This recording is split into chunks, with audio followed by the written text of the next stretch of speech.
एक समय की बात है, हरे भरे घने जंगल के बीचों बीच एक ताकतवर शेर रहता था जिसका नाम था लियो। वह बहुत बलवान था, गर्वीला था और जंगल के सभी जानवर उससे डरते थे। उसकी दहाड़ से पेड़ कांप जाते थे और पक्षी चुप हो जाते थे। लेकिन अब लियो थक चुका था, शिकार और लड़ाई से ऊब गया था। उसके दिल में अब कुछ और ही चाहत थी, शांति की। लियो की गुफा से ज्यादा दूर नहीं, एक शांत उपवन में एक निर्मल धारा के पास एक कोमल हिरणी रहती थी जिसका नाम था दारा।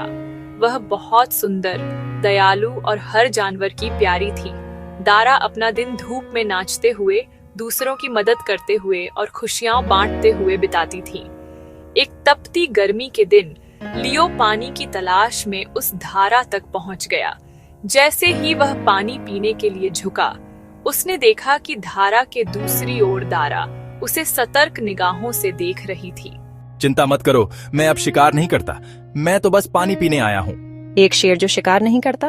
हाँ, मैंने जिंदगी भर दौड़ धूप और दहाड़ ही की है। अब मैं बस शांति चाहता हूँ। दारा थोड़ी संकोच में थी, पर उसकी आंखों में उसने सच्चाई देखी।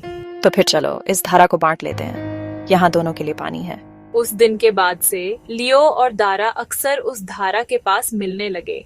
धीरे धीरे उनकी बातचीत बढ़ने लगी, जंगल के बारे में, तारों के बारे में, बारिशों के बारे में। लियो दूर दराज की कहानियां सुनाता और दारा जंगल के गीत गाती। जंगल के बाकी जानवर चौंक गए थे। एक शेर और एक हिरनी, दोस्त। अब जंगल डर और खामोशी से नहीं, बल्कि संगीत, हंसी और दोस्ती से गूंजता था।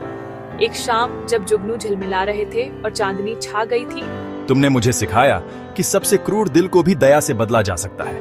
और तुमने मुझे दिखाया कि सबसे कोमल आत्मा भी साहसी हो सकती है।